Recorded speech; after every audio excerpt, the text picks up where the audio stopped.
স্বাগত দীপ্ত সংবাদে। আপনাদের সাথে আছি আমি আনোয়ারুল আলম। শুরুতেই জানাবো সংবাদ শিরোনাম। রমজানের শুরুতেই রাজধানীর কাঁচা বাজারে পণ্যের দামে ব্যাপক অস্থিরতা। বেগুনের কেজি যদি 160 টাকা দাম চায়, তাহলে আমরা যারা সাধারণ মানুষজন আমরা কিভাবে এই বেগুন কিনবো? নিম্নবিত্ত মধ্যবিত্ত আছে, আমাদের পক্ষে লেবু কিনা সম্ভব না। আন্তর্জাতিক মাতৃভাষা দিবস ঘিরে নিরাপত্তার চাদরে কেন্দ্রীয় শহীদ মিনার। ঈদ ঘিরে বিপণী বিতানে পণ্যের পসরা সাজিয়ে ক্রেতার অপেক্ষায় দোকানি। বিভিন্ন দেশের উপর ট্রাম্পের শুল্ক আরোপ অবৈধ ঘোষণা করেছে সুপ্রিম কোর্ট।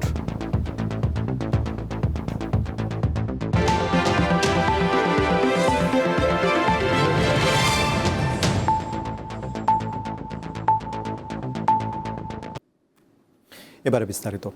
রমজানের শুরুতেই রাজধানীর কাঁচা বাজারে পণ্যের দামে অস্থিরতা শুরু হয়েছে। বিশেষ করে লেবু, বেগুন, শসা ও কাঁচা মরিচ চোখ রাঙাচ্ছে ভোক্তাদের। লেবু প্রতি হালি কিনতে গুনতে হচ্ছে ৮০ থেকে ১০০ টাকা, আর বেগুন কেজি প্রতি বিক্রি হচ্ছে ১২০ থেকে ১৬০ টাকায়।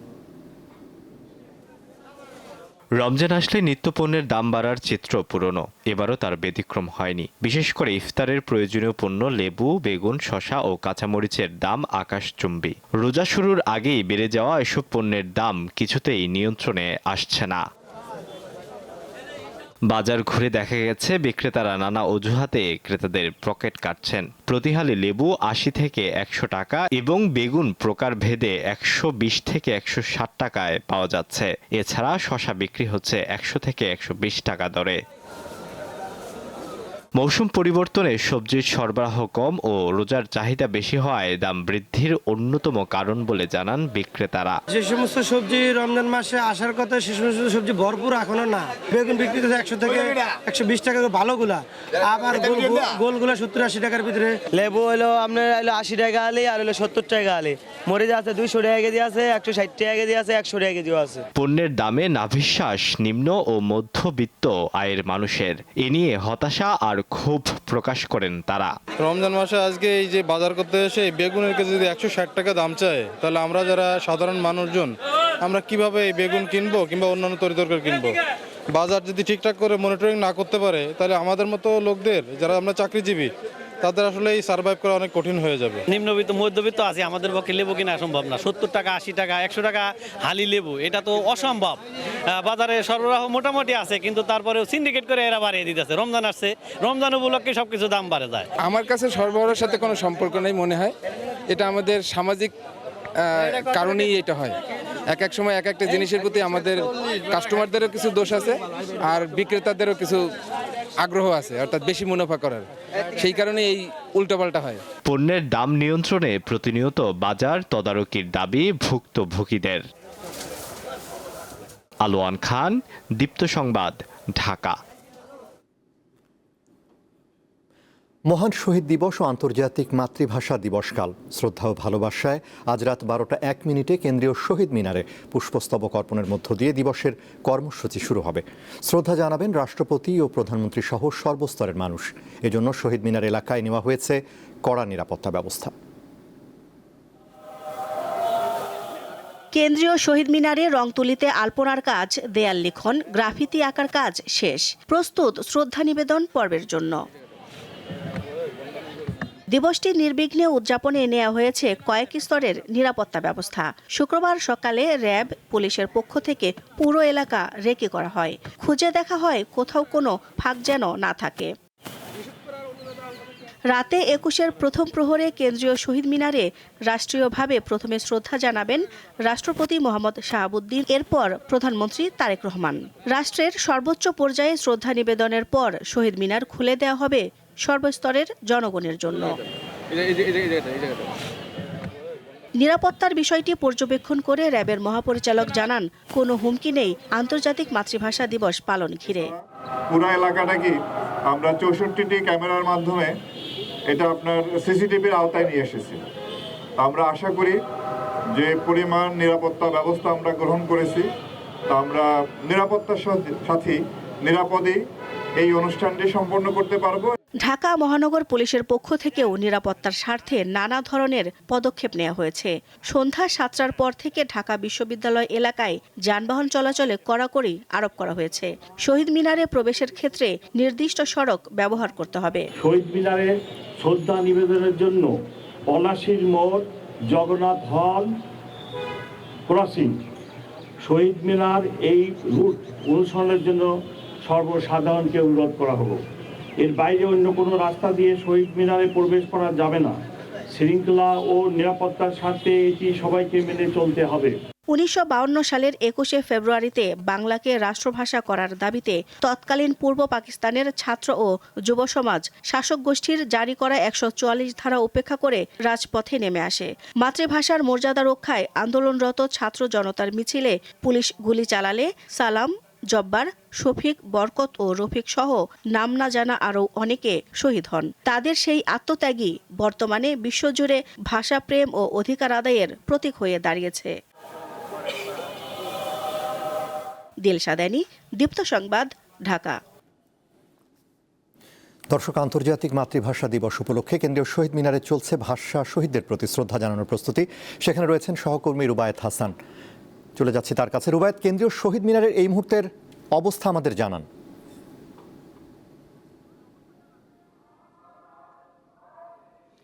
বলা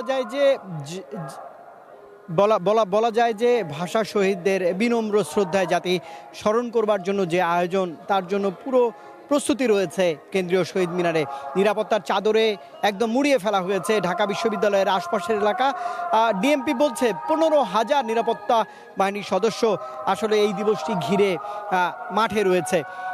12টা 1 মিনিট 21-এর প্রথম প্রহরে মাননীয় রাষ্ট্রপতি এবং মাননীয় প্রধানমন্ত্রী ফুল দিয়ে জাতির শ্রেষ্ঠ সন্তান ভাষা শহীদদের শ্রদ্ধা জানাবেন। তার জন্য প্রস্তুত কেন্দ্রীয় শহীদ মিনার।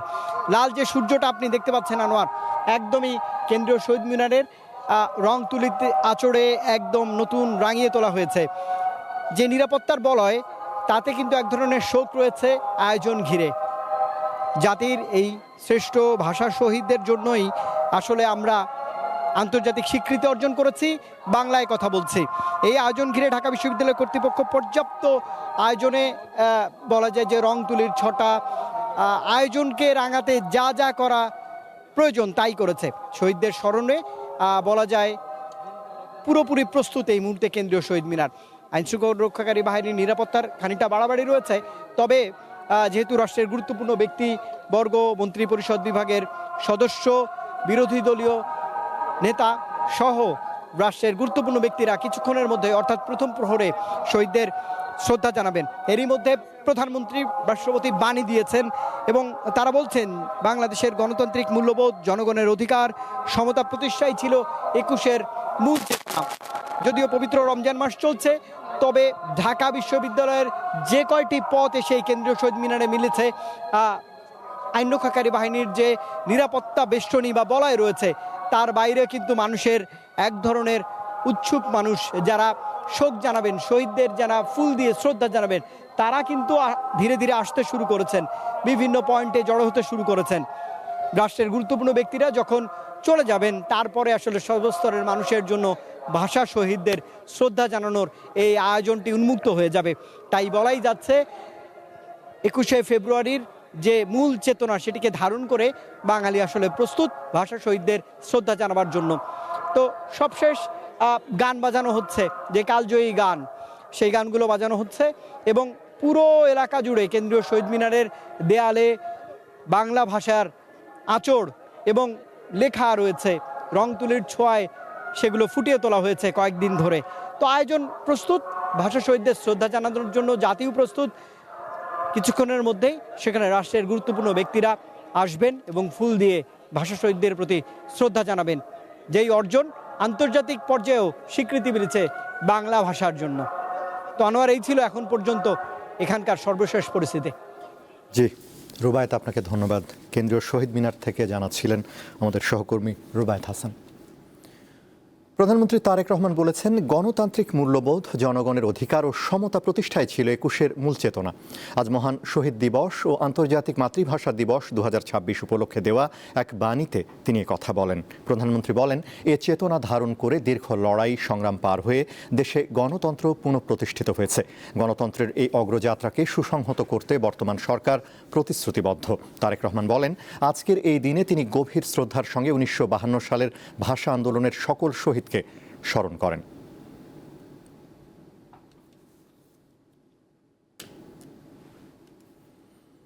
শুধু বাঙালি নয়, বিশ্বের প্রতিটি জাতির মাতৃভাষার মর্যাদা, স্বাধিকার, স্বাধীনতা এবং মানুষের মতো বাঁচার দাবির অনুপ্রেরণা ২১শে ফেব্রুয়ারি। প্রতিটি মানুষের হৃদয়ে অনির্বাণ শিখার দীপ্তিতে জ্বলজ্বল করছে ২১-এর চেতনা। ২১শে ফেব্রুয়ারি এদেশের মানুষকে শিখিয়েছে আত্মত্যাগের মন্ত্র, বাঙালিকে করেছে মহীয়ান। তাই যে কোনো মূল্যে এই ভাষার মর্যাদা রক্ষায় দৃঢ় প্রতিজ্ঞ তরুণ প্রজন্ম।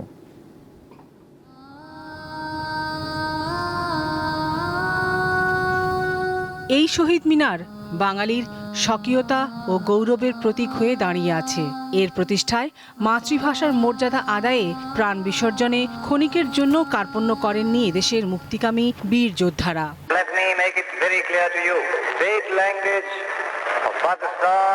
কায়েদে আজম মোহাম্মদ আলী জিন্নাহর উর্দুকে তৎকালীন পূর্ব পাকিস্তানের রাষ্ট্রভাষা ঘোষণার প্রতিবাদের আন্দোলনের ফসল ১৯৫২ সালের ২১শে ফেব্রুয়ারি। এখান থেকেই সূচনা হয় একটি স্বাধীন সার্বভৌম বাংলাদেশের। ২১শে ফেব্রুয়ারি অর্জন করে আন্তর্জাতিক মাতৃভাষা দিবসের। এরপর থেকে দেশের যে কোনো ক্রান্তিকালে বাংলা ভাষার কবিতা, গান হয়ে ওঠে প্রতিবাদের হাতিয়ার। তবে বিদেশি আগ্রাসন আর তথ্য প্রযুক্তির অপব্যবহারে কখনো কখনো বাংলা ভাষার স্বকীয়তায় আঘাত এনেছে। সামাজিক যোগাযোগ মাধ্যমে যেটা হয়, আমরা আসলে কিবোর্ডে টাইপ করি। আমরা কথা বলার থেকে কিবোর্ডে টাইপ করে যখন কথা বলি, তখন ওই বাংলা কিবোর্ড বা বাংলাতে টাইপ করার যেই পারদর্শিতা, এটা সবার মধ্যে থাকে না। যদি আমরা এই ডিজিটাল লিটারেসি বাড়াতে পারি, আমি মনে করি যে আসলে এটা সম্ভব, যে পরবর্তী প্রজন্ম আরও বেশি বাংলার কাছে এগিয়ে আসবে। রাজাকার একটা লিটারালি যখন আমি দেখি, তখন এটা খুবই নেগেটিভ একটা শব্দ, কিন্তু আমি যখন ওইটা কনটেক্সটে ফালানোর পর আমরা দেখি যে ওইটার একটা আমাকে বলা হয়েছে, আমাকে সেই রাগান্বিত করেছে দেখে বিধায় আমি ওই শব্দটা ব্যবহার করছি। এখানে উদ্দেশ্যটা আসলে ভাষাকে ছোট করা না, সেটা হচ্ছে আপনি যে ভাষাটা দিয়ে আমাকে গালি দেওয়ার চেষ্টা করছেন, ওইটাকে আমি নিজের শক্তি আসলে বানাতে পারি। এমন অবস্থায় বাংলা ভাষার মর্যাদা রক্ষার দায়ও তরুণ প্রজন্মের হাতে পড়ে বলেই মত এই শিক্ষার্থীদের। যখন এই যে বিভিন্ন সভা, বক্তৃতা, রাজনৈতিক বক্তৃতা, বিশেষ করে রাজনৈতিক বক্তৃতা, আন্দোলনের সংগ্রামের প্রতিবাদে এই বাংলা ভাষাকে অশ্রাব্য গালি হিসেবে ব্যবহার করা হয়, তখন বাংলা ভাষার প্রতি বহির্বিশ্বে একটা নেগেটিভ ইম্প্যাক্ট তৈরি হয়। আমাদের অবশ্যই আমাদের মাতৃভাষাকে গুরুত্ব দেওয়া উচিত এবং যথাসম্ভব আমাদের মাতৃভাষায় কথা বলা উচিত। যত বাধাই আসুক না কেন, বাঙালির ভালোবাসার স্রোতের তোড়ে তা ভেসে গিয়ে স্বমহিমায় উজ্জ্বল থাকবে মাতৃভাষা, এমনটাই মত বিশিষ্টজনদের। সাম্প্রতিক প্রবণতায় আমরা দেখি যে ডিজিটাল প্ল্যাটফর্ম থেকে এটা শুরু হয়েছে যে অপরের প্রতি হিংসা এবং নানা রকমভাবে অপরকে হেয় করা, এটা অনেক বেশি এই প্ল্যাটফর্মে আমরা দেখি। তো খিস্তি খেউর তো করাটা কোনো আমি দোষণীয় কিছু না, কিন্তু খিস্তি খেউরটা যখন আমি নিয়ে আসব সামাজিক জায়গায় এবং ভাষাকে যখন আমি খিস্তি খেউরের একটা বিশেষ অবলম্বন করে তুলব, তখন কিন্তু আমাদের ভাবতে হবে ২১শে ফেব্রুয়ারি, ২১-এর ইতিহাস, আমাদের রাষ্ট্রভাষার জন্য মানুষের যে আত্মত্যাগের ইতিহাস, সংগ্রামের যে ইতিহাস, এটি কিন্তু আপন মহিমায় আমাদের ইতিহাসে স্বর্ণাক্ষরে লেখা থাকবে। কেউ অপচেষ্টার মধ্য দিয়ে এটার বিচ্যুতি ঘটানোর কোনো অবকাশ নেই। এখনো যে কোনো ক্রান্তিকালে ২১ প্রেরণা যোগায়। প্রজন্ম থেকে প্রজন্মে এই ভাষা আন্দোলন জাতির বীরত্বপূর্ণ ঐতিহ্যের পরিচয় তুলে ধরে। বাংলা ভাষার প্রতিটি বর্ণ মিশে আছে শহীদের রক্তের কালিতে। পূর্বসূরিদের আত্মত্যাগের এই দলিল অপব্যবহার আর অমর্যাদায় হারায় তার গৌরব। তবে তরুণ প্রজন্ম বলছে, শহীদের রক্তের দায় প্রজন্মের অস্তিত্বে। বাংলা ভাষাসহ বিশ্বের সকল মাতৃভাষার মর্যাদা সমুন্নত রাখাই ২১-এর অঙ্গীকার। লাবণী গুহ, দীপ্ত সংবাদ, ঢাকা।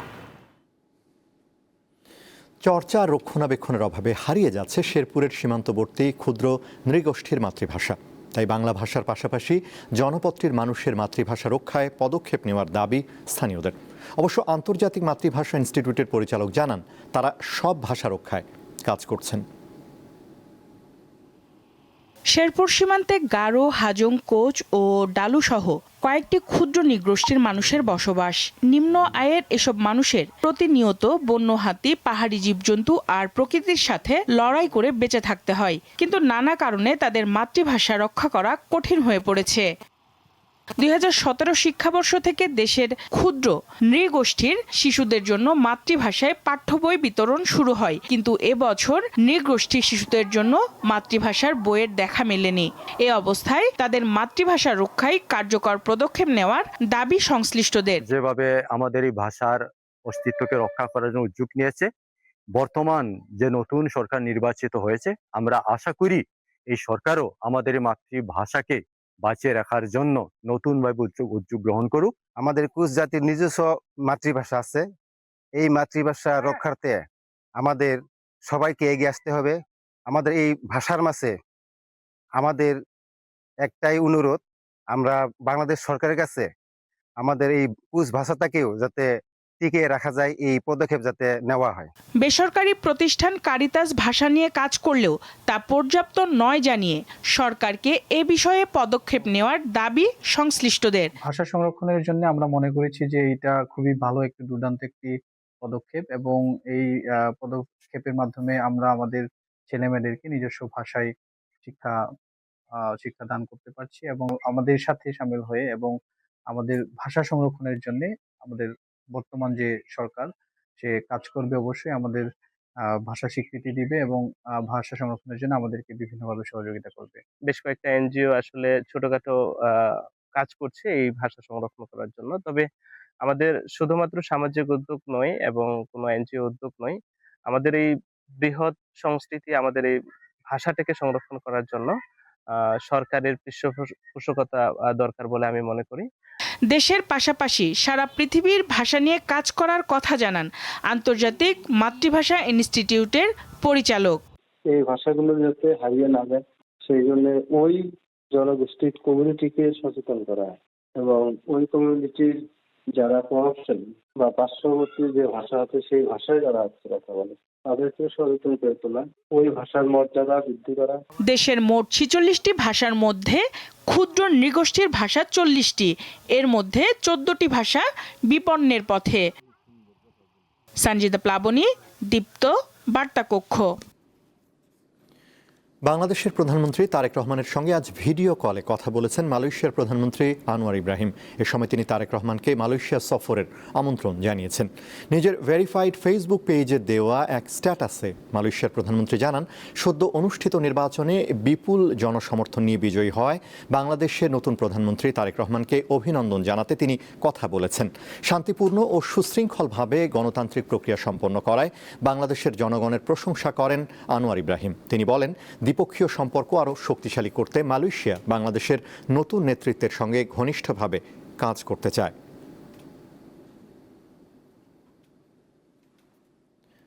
রপ্তানি বৃদ্ধির মাধ্যমে দেশের বাণিজ্য চ্যালেঞ্জ মোকাবেলায় সরকার কাজ করবে বলে জানিয়েছেন শিল্প বাণিজ্য মন্ত্রী খন্দকার আব্দুল মুক্তাদির। সকালে সিলেট সার্কিট হাউসে সাংবাদিকদের সাথে আলাপকালে এই কথা জানান তিনি। এ সময় আরও বলেন, গত আওয়ামী লীগ সরকারের আমলে যে বাণিজ্য চুক্তিগুলো হয়েছে সেগুলো পর্যালোচনা করা হবে। এছাড়া বিনিয়োগ বাড়ানো এবং আন্তঃদেশীয় বাণিজ্যের বৈশ্বিক স্থবিরতা কাটাতেও সরকার উদ্যোগ নেবে বলে জানান মন্ত্রী।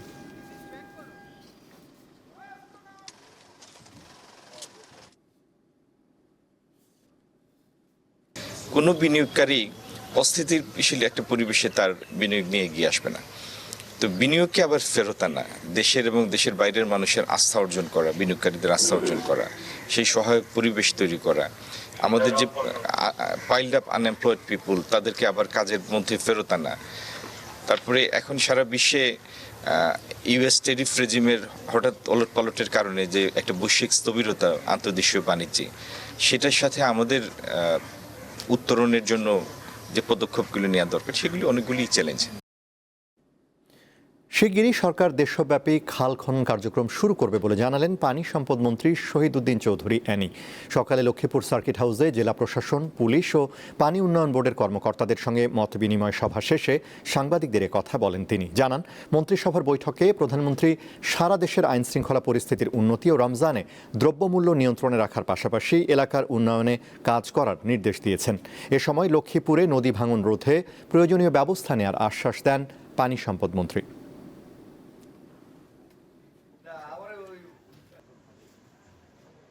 খুব শীঘ্রই খাল খনন কর্মসূচি আমাদের শুরু হবে এবং সেটার মধ্যে লক্ষ্মীপুর অন্তর্ভুক্ত থাকবে। লক্ষ্মীপুরের কোথায় কোন জায়গায় নদী ভাঙন, সেটা মেঘনা নদীর পাড়ে আছে, সেটা আমাদের রহমতখালী যে খালটা আছে, বড় খাল, এটা প্রায় নদীরই সমান।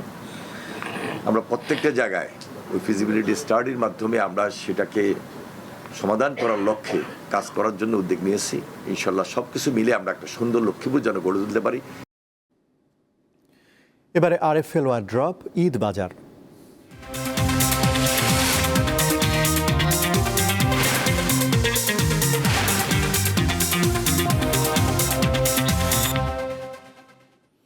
রোজার শুরুর সাথে ঈদের আনন্দ ভাগাভাগি করে নেওয়ার প্রস্তুতিও শুরু হয়ে গেছে। রাজধানীর বিপণী বিতানগুলোতে বইতে শুরু করেছে ঈদের হাওয়া। ভিড় এড়াতে অনেকেই আগে ভাগে সেরে নিচ্ছেন কেনাকাটা। বিক্রেতাদের প্রত্যাশা, দিন গড়ানোর সাথে সাথে উৎসবের আমেজও বেড়ে যাবে বহুগুণ। রমজানের এক ফালি চাঁদ দেখা দেওয়ায় পাল্টে গেছে রাজধানীর বিপণী বিতানগুলোর চিত্র। ইফতারের পর থেকেই নিউ মার্কেট, গাউছিয়া সহ রাজধানীর শপিং মলগুলোতে দেখা মিলছে ক্রেতাদের ভিড়। সাধারণত 20 রোজার পর ভিড় বাড়লেও এবারের চিত্র কিছুটা ভিন্ন। গরমের কথা মাথায় রেখে এবং শেষ মুহূর্তের তাড়াহুড়ো এড়াতে আগেভাগে অনেকেই পরিবার নিয়ে কেনাকাটায় নেমেছেন। বিশেষ করে নারী ও শিশুদের পোশাকের দোকানে ভিড় কিছুটা বেশি। রোজা থেকে আসলে দিনে বেরোনো তো অনেক কষ্টকর, যার জন্য আমরা ইফতার করেই প্রথম থেকে আসছি, যাতে কেনাকাটা করতে সুবিধা হয়। গ্রামে চলে যাবে এজন্য আর কি। আর এখন তো ভিড়টা কম, অনেককে গিফট দিতে হয়, কেনাকাটা তো অনেক রোজার ঈদে, এর জন্য আর কি আসা শুরু থেকেই। আমার কাছে শাড়ি দুইটা চেয়েছে হলো 11,500, আমি কিনছি মাত্র 3,000 টাকা দিয়ে। ক্রেতাদের চাহিদার কথা মাথায় রেখে বিক্রেতারাও পসরা সাজিয়েছেন দেশি বিদেশি পোশাকে। ব্যবসায়ীরা জানান, শুরুর দিকে ক্রেতা কিছুটা কম থাকলেও দিন যত যাবে ততই জমজমাট হবে বিক্রি। হয়তো 7-8 রমজান থেকে বেচা কিনা মোটামুটি আল্লাহর রহমতে ভালো শুরু করবে আশা করি। আমাদের এবার কালেকশন মাশাআল্লাহ অনেক সুন্দর কালেকশন, ইন্ডিয়ান, পাকিস্তানি, দেশি, হ্যাঁ আমাদের হিউজ কালেকশন আছে। আমাদের এখন এবারে ঈদের কালেকশন হচ্ছে সারারা, ঘাড়রা আর 3 পিসগুলো হচ্ছে পার্টি গর্জিয়াসের মধ্যে, সুতির মধ্যে। তো হোলসেলার থেকে আমরা যাদের কাছ থেকে আনি তাদের কাছ থেকে বেশি কস্টিং আনা হচ্ছে আর কি, এজন্য বাজারে প্রোডাক্টের কস্টিং একটু হাই। এদিকে সব বিপণী বিতানে তরুণীদের পছন্দের লং কামিজ, সারারা, গারারার কালেকশনে ভরপুর। বিদেশি ব্র্যান্ডের পাশাপাশি এবার দেশি বুটিক সবগুলোতেও এসেছে নতুনত্বের ছোঁয়া। উচ্চ মূল্যস্ফীতির বাজারে কেনাকাটায় কিছুটা হিসেব কষতে হলেও প্রিয়জনের মুখে হাসি ফোটাতে চেষ্টার কমতি নেই সাধারণ মানুষের। বিক্রেতাদের প্রত্যাশা, দিন যত যাবে উৎসবের এই আমেজ আরও বাড়তে থাকবে। হেদায়েতুল্লাহ সীমান্ত, দীপ্ত সংবাদ, ঢাকা।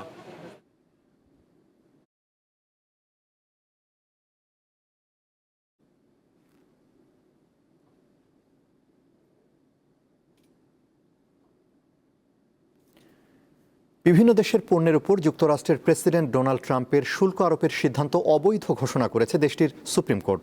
আজ আদালত এ সংক্রান্ত একটি রুল জারি করেছে। এতে বলা হয়, প্রেসিডেন্ট ডোনাল্ড ট্রাম্প একতরফাভাবে বিশ্বজুড়ে ব্যাপক শুল্ক আরোপ করে ফেডারেল আইন লঙ্ঘন করেছেন। এতে পররাষ্ট্রনীতি ও অর্থনীতির উল্লেখযোগ্য ক্ষতির মুখে পড়বে। 6-3 মেজরিটির এই রায়ে সুপ্রিম কোর্ট বলেছে, এ ধরনের শুল্ক আরোপের ক্ষেত্রে প্রেসিডেন্ট ডোনাল্ড ট্রাম্পের উচিত কংগ্রেসের অনুমতি নেওয়া। রায়ের সমালোচনা করে হতাশার কথা জানিয়েছেন ট্রাম্প। অর্থ পরিকল্পনা মন্ত্রী আমির খসরু মাহমুদ চৌধুরী জানিয়েছেন, দেশে দারিদ্র্য ও ঋণের বোঝা বেড়েছে, কমেছে কর্মসংস্থান ও বিনিয়োগ। দুপুরে চট্টগ্রাম শহরের কাট্টলিতে নিজ বাড়িতে তিনি সাংবাদিকদের এসব কথা বলেন। অর্থ পরিকল্পনা মন্ত্রীর দায়িত্ব পাওয়ার পর প্রথম চট্টগ্রামে নিজ বাড়িতে গিয়ে পিতামাতার কবর জিয়ারত করেন আমির খসরু মাহমুদ চৌধুরী। এ সময় সাংবাদিকদের তিনি আরও বলেন, আগের সরকারগুলো ঋণ নিয়ে ভুল জায়গায় বিনিয়োগ করেছে, সেই চাপ বর্তমান সরকারকে নিতে হচ্ছে।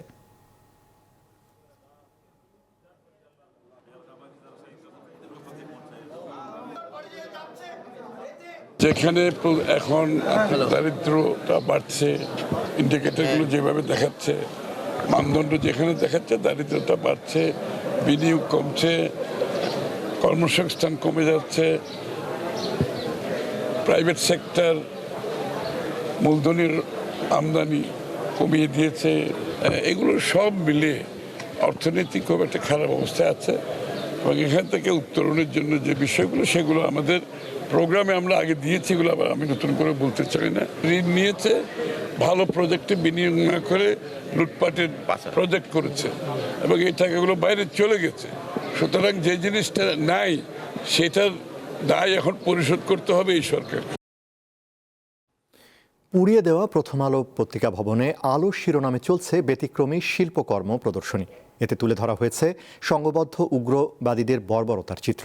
রাজধানীর কারওয়ান বাজারে অবস্থিত ভবনটিতে বুধবার শুরু হওয়া এই প্রদর্শনী চলবে ২৮ ফেব্রুয়ারি পর্যন্ত। আগুনে দগ্ধ দেওয়াল, পুড়ে যাওয়া কম্পিউটার, টেবিল, চেয়ার ও অন্যান্য আসবাবপত্র আর কাগজের ছাই, ধ্বংসস্তূপের মাঝেই জ্বলে উঠেছে অন্য এক আলো। রাজধানীর কাউরান বাজারে প্রথম আলোর অগ্নিদগ্ধ ভবনে শুরু হয়েছে ব্যতিক্রমী শিল্পকর্ম প্রদর্শনী আলো। হামলা ও অগ্নিসংযোগে ক্ষত বিক্ষত এই ভবনকেই ক্যানভাস বানিয়েছেন শিল্পী মাহবুবুর রহমান। ধ্বংসের ভেতর থেকে উঠে এসেছে প্রতিরোধ, স্মৃতি আর পুনর্জাগরণের ভাষা। ধ্বংসের ভেতর থেকেই উঠে আসা শিল্প যেন বলছে, আগুন সব পুড়িয়ে দিতে পারে না। ভবনে পুড়ে যাওয়া যন্ত্রাংশ, ছাই হয়ে যাওয়া নথি আর ক্ষতচিহ্নের ভেতরেই ফুটে উঠেছে হামলার বর্বরতার চিত্র। সকাল বিকাল নানা বয়স ও নানার পেশার দর্শকরা ভিড় করছেন সেখানে। কেউ নীরবে দেখছেন, কেউ ছবি তুলছেন, কেউ আবার থমকে দাঁড়িয়ে দীর্ঘশ্বাস ফেলছেন।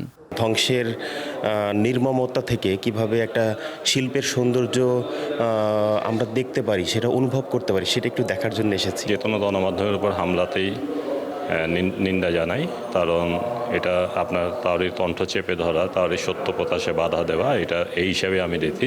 এটি কেবল প্রদর্শনী নয়, মত প্রকাশের স্বাধীনতার ওপর আঘাতের বিরুদ্ধে শৈল্পিক প্রতিবাদ বলে মনে করেন শিল্পীরা। পৃথিবীতে এবং বাংলাদেশের ইতিহাসে একটা প্রমাণ হয়ে থাকবে যে একটা জাতিতে কত নৃশংস পশু থাকতে পারে যারা এগুলি করতে পারেন। বাঙালি জাতির যে কৃষ্টি, যে সংস্কৃতি, এইটা কোনোভাবে কোনো সংস্কৃতি অপশক্তিতে ধ্বংস করতে পারবে না। গণমাধ্যমের উপর আঘাত মানে হচ্ছে আমাদের সকলের চিন্তা চেতনার উপরে আঘাত। এখন আমরা যেভাবে আসলে এটা একটা হিলিং প্রসেস দিয়ে আমরা যাচ্ছি, এই যে একটা আর্টওয়ার্ক তৈরি হলো, তো এই আর্টওয়ার্ক, এই হিলিং প্রসেসের মধ্য দিয়ে আমরা এই সকল প্রশ্নগুলোর সমাধানের দিকে এগিয়ে যাব। গত বছরের 18 ডিসেম্বর রাতে একদল উচ্ছৃঙ্খল মানুষ হামলা চালায় প্রথম আলো কার্যালয়ে। ভাঙচুর, লুটপাটের পর আগুনে পুড়িয়ে দেওয়া হয় ভবনটি। সেই দগ্ধ দেওয়ালই এখন সাক্ষ্য দিচ্ছে ইতিহাসের এক অন্ধকার রাতের। একই রাতে হামলা চালানো হয় দ্য ডেইলি স্টার পত্রিকার অফিসেও। 18 ফেব্রুয়ারি শুরু হওয়া এই শিল্পকর্ম প্রদর্শনী চলবে 28 ফেব্রুয়ারি পর্যন্ত। প্রতিদিন নির্দিষ্ট সময়ে সর্বসাধারণের জন্য খোলা থাকছে এই আয়োজন। জহুরুল মোহসান, দীপ্ত সংবাদ, ঢাকা। অতিথি পাখিদের আশ্রয় দেওয়া সহ প্রাকৃতিক দুর্যোগে ক্ষতিগ্রস্ত দেশীয় পাখি রক্ষায় ব্যতিক্রমী এক উদ্যোগ নিয়েছেন সাতক্ষীরার কালীগঞ্জ সরকারি কলেজের শিক্ষার্থীরা। অভয় আশ্রম তৈরির লক্ষ্যে কলেজ প্রাঙ্গণে গাছে গাছে ঝুলিয়ে দেওয়া হয়েছে 1.5 শতাধিক মাটির হাঁড়ি। শীত এড়াতে সাইবেরিয়া, আফ্রিকা সহ বিভিন্ন দেশ থেকে প্রতিবছর কয়েক মাসের জন্য বাংলাদেশের নাতিশীতোষ্ণ অঞ্চল বেছে নেয় নানা প্রজাতির পাখি। হাওর বাওড় উপকূলীয় চরাঞ্চল সহ সাতক্ষীরার কালীগঞ্জের সরকারি কলেজেও গাছে গাছে জড়ো হয় হাজারো পাখি। আম, নারিকেল, মেহগনি, আকাশমণি সহ বিভিন্ন প্রজাতির শত শত গাছ কলেজ ক্যাম্পাসের ভেতরে ও বাইরে প্রাকৃতিক সৌন্দর্য বাড়িয়েছে। এই বাগানে ডিসেম্বর থেকে ফেব্রুয়ারি পর্যন্ত অবস্থান নেয় শীত প্রধান দেশ থেকে আসা নানা প্রজাতির অতিথি পাখি। এদের কলকাকলিতে মুখর থাকে পুরো ক্যাম্পাস। এসব পাখির নিরাপদ আবাস গড়ে তুলতে এই প্রতিষ্ঠানের শিক্ষক শিক্ষার্থীরা কলেজ ক্যাম্পাসে নিজ উদ্যোগে গাছে গাছে বসিয়েছে মাটির হাঁড়ি। এগুলোতে শুধু অতিথি পাখি নয়, ঘুঘু, কবুতর, চড়ুই, পেঁচা সহ দেশীয় নানা জাতের পাখিও আশ্রয় নিচ্ছে, করছে বংশবিস্তার। ছাত্র এবং আমরা শিক্ষকরা মিলে একটা সিদ্ধান্ত নেই যে আমরা কিছু মাটির পাত্র এই গাছগুলোতে স্থাপন করব, যাতে পাখির বাসাগুলো নিরাপদ হয়। তো উদ্যোগটা ছিল বার্ড স্যাংচুয়ারি প্রোগ্রাম, পাখিদের নিরাপদ অভয়ারণ্য গড়ে তোলা, জীববৈচিত্র্যের রক্ষার্থে আমাদের এই প্রোগ্রামটা ইতিমধ্যে আমরা সফলভাবে বাস্তবায়ন করতে পেরেছি। এটি শিক্ষার্থীদের ভিতরে পরিবেশ সম্পর্কে তাদের সচেতনতা বোধ তৈরি হয় এবং এর পাশাপাশি আমাদের সাধারণ সমাজের উপরে, মানুষের উপরে এটি প্রভাব ইতিবাচকভাবে আমি পড়বে বলে আমি বিশ্বাস করি। এই উদ্যোগ অন্যান্য শিক্ষা প্রতিষ্ঠান সহ বিভিন্ন সংগঠনকে অনুপ্রাণিত করবে, এমনটাই প্রত্যাশা সংশ্লিষ্টদের। আফরিদ হাসান, দীপ্ত, বার্তাকক্ষ। সরকারি দায়িত্ব পালনের সময় ক্ষমতার অপব্যবহারের অভিযোগে সাবেক ব্রিটিশ প্রিন্স অ্যান্ড্রু মাউন্টব্যাটেন উইন্ডসরকে পুলিশি হেফাজত থেকে মুক্তি দেওয়া হয়েছে। স্থানীয় সময় বৃহস্পতিবার সন্ধ্যায় জিজ্ঞাসাবাদের পর তাকে ছেড়ে দেওয়া হয়। অ্যান্ড্রু মুক্তি পেলেও তার বিরুদ্ধে আনা গুরুতর অভিযোগগুলোর তদন্ত অব্যাহত থাকবে। ৬৬ বছর বয়সী এই রাজ পরিবারের সদস্যকে তার জন্মদিনেই পুলিশের গোয়েন্দা কর্মকর্তাদের জেরার মুখোমুখি হতে হয়। অ্যান্ড্রুর বিরুদ্ধে অভিযোগ, যুক্তরাজ্যের আন্তর্জাতিক বাণিজ্য ও বিনিয়োগ বিষয়ক বিশেষ প্রতিনিধি হিসেবে দায়িত্ব পালনকালে তিনি সরকারি স্পর্শকাতর নথিপত্র আলোচিত যৌন অপরাধী জেফ্রি এপস্টেইনের হাতে তুলে দিয়েছিলেন। তার বড় ভাই রাজা তৃতীয় চার্লস জানিয়েছেন, পুলিশের তদন্তে তার পূর্ণ সমর্থন থাকবে।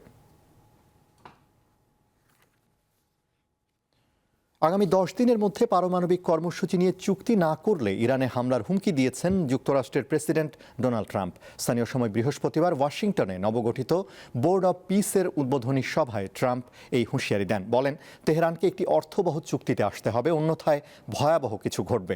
এই অবস্থায় যুক্তরাষ্ট্রের কর্মকর্তারা জানিয়েছেন, মধ্যপ্রাচ্যে চলতি সপ্তাহে যে পরিমাণ সামরিক শক্তি বাড়ানো হয়েছে তাতে চাইলে তারা ইরানের পারমাণবিক কর্মসূচি, ব্যালিস্টিক ক্ষেপণাস্ত্র সংশ্লিষ্ট অবকাঠামো এবং ক্ষেপণাস্ত্র উৎক্ষেপণ কেন্দ্রগুলোতে হামলা চালাতে পারবে। কক্সবাজারে রোহিঙ্গা শরণার্থী ক্যাম্প পরিদর্শন করেছেন তুরস্কের প্রেসিডেন্ট রিসেপ তাইয়েপ এরদোয়ান পুত্র নেকমেতিন বিলাল এরদোয়ান এবং জার্মানির 2014 বিশ্বকাপ জয়ী তারকা মেসুত ওজিল। বৃহস্পতিবার সকাল 11:15টায় ঢাকা থেকে বিশেষ বিমানে কক্সবাজার পৌঁছায় ওজিলদের 11 সদস্যের প্রতিনিধি দলটি। তাদের স্বাগত জানান জেলা প্রশাসক আব্দুল মান্নান ও পুলিশ সুপার সাজিদুর রহমান।